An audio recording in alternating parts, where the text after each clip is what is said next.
Rich Miano brought him down from behind. That was another good job by Emmitt Smith of just sort of gliding, seeing what he had, and when he saw that soft corner, taking it. He got a good block on the outside by Michael Irvin, working against Eric Allen, just sort of shadows him there, keeps him on the outside. Smith goes out of bounds, but you know, Michael Irvin believes that his blocking sets up his pass receiver. 2nd and 3, Daryl Johnston. First carry and a lot of room for the fullback. The 43 of the Eagles. And here's an example of, you know, let's just get at it, let's go straight ahead, and we'll fool him and not give it to Emmitt. Look at that whole left side. That whole left side was collapsed so well by Newton and Tuanay that Thomas, who was completely unblocked from the left linebacker's position, couldn't get down in time to make the tackle. First down from the Philadelphia 43.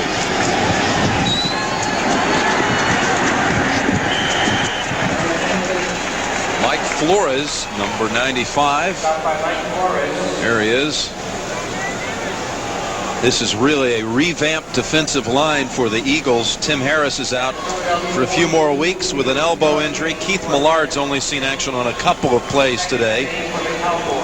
Leonard Renfro is in, rookie first rounder from Colorado.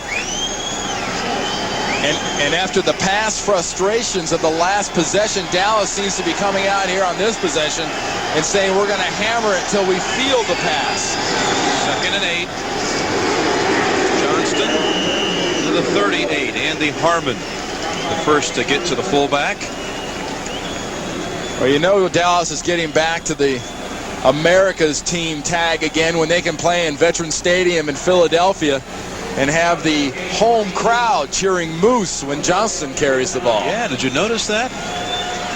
A really big response for Johnston. And that response by Jimmy Johnson on the sidelines, Jim, says a lot too. He's a very worried head coach. He's not used to seeing this offense stop down passing. Millard in on that line. He jumped, and flags are everywhere. 3rd and less than 5 if the Eagles jumped. And you know somebody admits guilt when in this situation the point drill doesn't start. The offense isn't pointing at the defense, and the defense isn't pointing at the offense. You know, the 5-yard penalty, if it's against Philadelphia, would give Dallas a new set of downs.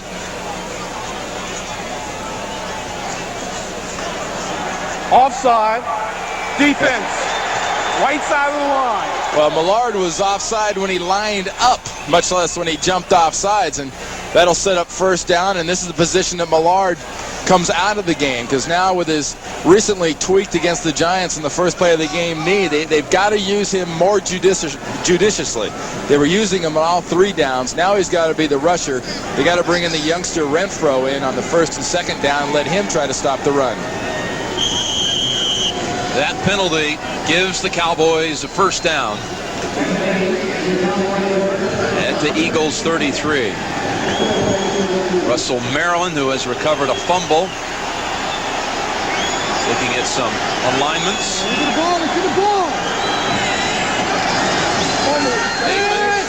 Only 10 yards passing. This a floater.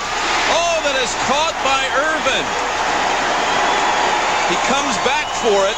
A 22-yard gain.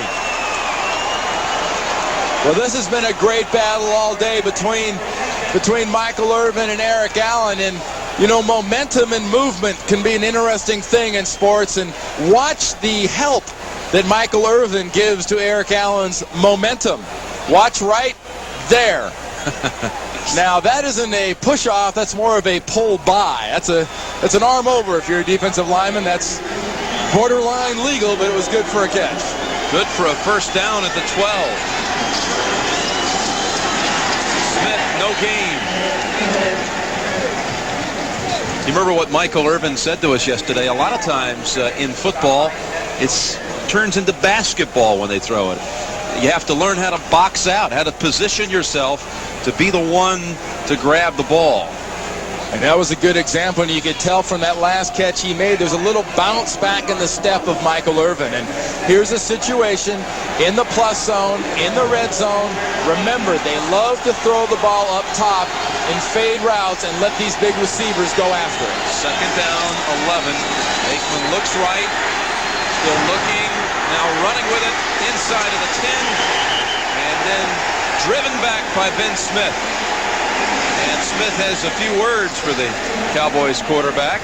And I guarantee you one thing, that's one quarterback he won't hear much talk out of. Troy Aikman's a class act who just sort of does his job right now better than anybody else in the league. And remember, Troy earlier in the year was suffering from a sore left wrist, a sore left shoulder, and some sore ribs on the left side of his body. And shots like that, helmets and shoulder pads right on the left side of that 8, is a good way, pads or not, rib pads or not, you can re-aggravate a sore rib injury with that kind of a hit.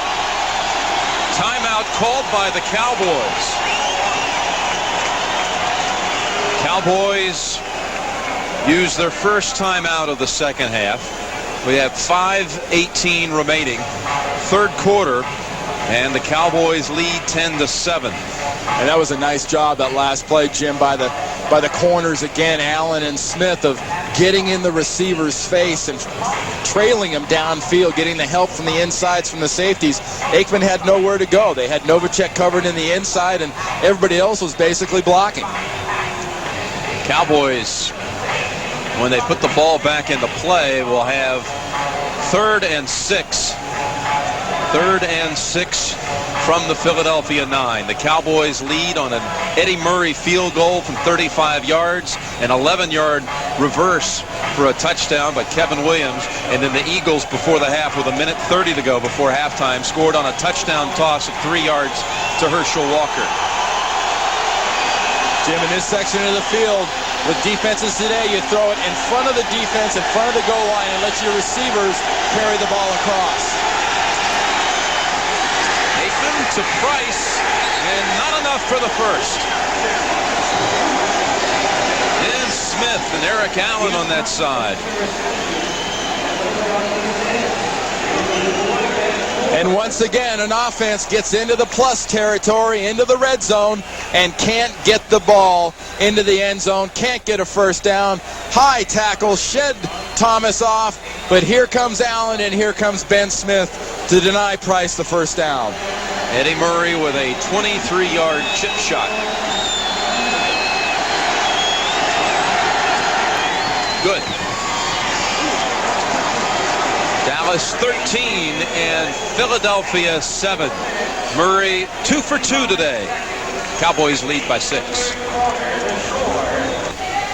You talk about the defenses in the red zone. Watch with the motion. You have one receiver on this side of the field. Watch the umbrella, the fence built by the defense in front of the end zone, in front of the goal line. Troy Aikman has nowhere to throw because the defense keeps the receivers in front of them. And if you're going to score or you're going to get a first down, it's got to be done with a receiver catching the ball and carrying it over the goal line or the first down marker. Great job by Bud Carson's defense. Eddie Murray's kick won't make it to the 10. Hebron slipped for a moment, gets out to the 31.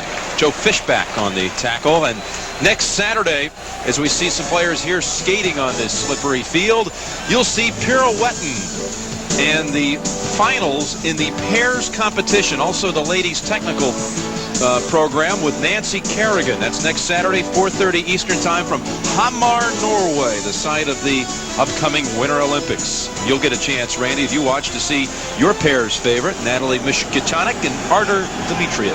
I'll have the popcorn and the couch, and I'll be ready. Now the Eagles trail by 6, and Sherman only for about 2.